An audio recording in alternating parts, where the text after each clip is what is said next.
പ്രഖ്യാപനത്തിന് മുന്നേ തന്നെ സ്ഥാനാർത്ഥികൾ സജീവമായ മണ്ഡലമാണ് തിരുവനന്തപുരം ജില്ലയിലെ വട്ടിയൂർക്കാവ്.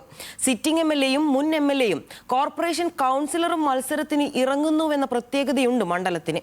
ത്രികോണ പോരാട്ടം നടക്കുന്ന വട്ടിയൂർക്കാവിൽ വ്യക്തിപ്രഭാവം വിജയിയെ തീരുമാനിക്കും.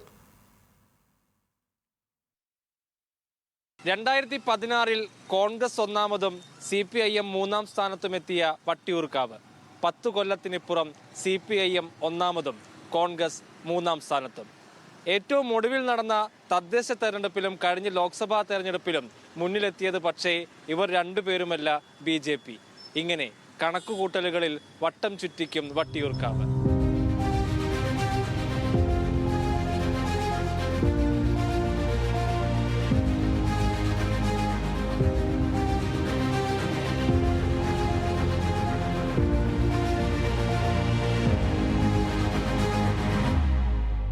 VK പ്രശാന്ത് എന്ന ജനകീയ MLA-യാണ് വട്ടിയൂർക്കാവിലെ ഇടത് കോൺഫിഡൻസ്.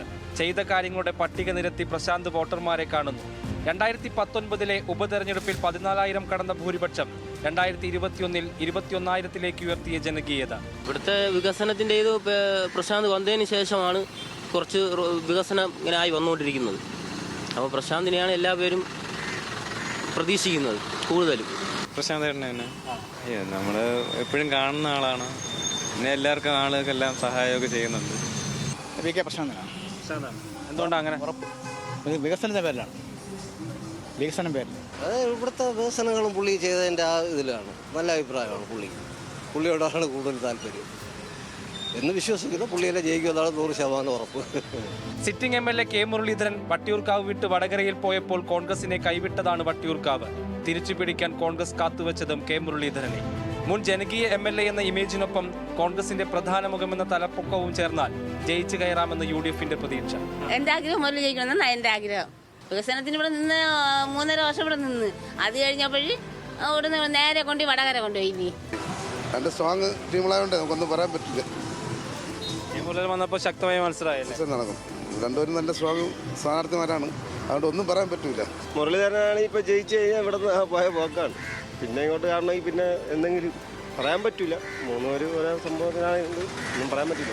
മേയർ സ്ഥാനം നഷ്ടമായപ്പോൾ ഇടഞ്ഞ R ശ്രീലേഖയെ അനുനയിപ്പിച്ചാണ് BJP വട്ടിയൂർക്കാവിൽ ഇറക്കുന്നത്. തദ്ദേശ തെരഞ്ഞെടുപ്പിലെ 3000 വോട്ട്, ലോക്സഭയിലെ 8000 വോട്ടിന്റെ ഭൂരിപക്ഷം എന്നിങ്ങനെ വട്ടിയൂർക്കാവിൽ പ്രതീക്ഷ വയ്ക്കാൻ BJP-ക്കും കാരണങ്ങൾ. സംസ്ഥാനത്തെ ആദ്യ വനിതാ IPS എന്ന ശ്രീലേഖയുടെ വ്യക്തിപ്രഭാവവും തെരഞ്ഞെടുപ്പിൽ പ്രതിഫലിച്ചാൽ വട്ടിയൂർക്കാവിൽ ജയിക്കുന്നത് BJP-ക്കും സ്വപ്നം കാണാം. BJP-ക്ക് തന്നെ സാധ്യത. അവരാണ് നല്ല, അവർ വന്നിട്ട് ശരിയാവത്തുള്ളൂ എല്ലാത്തിനും. BJP-ക്കാണ്. എന്തുകൊണ്ടാണ് അങ്ങനെ പറയുന്നത്?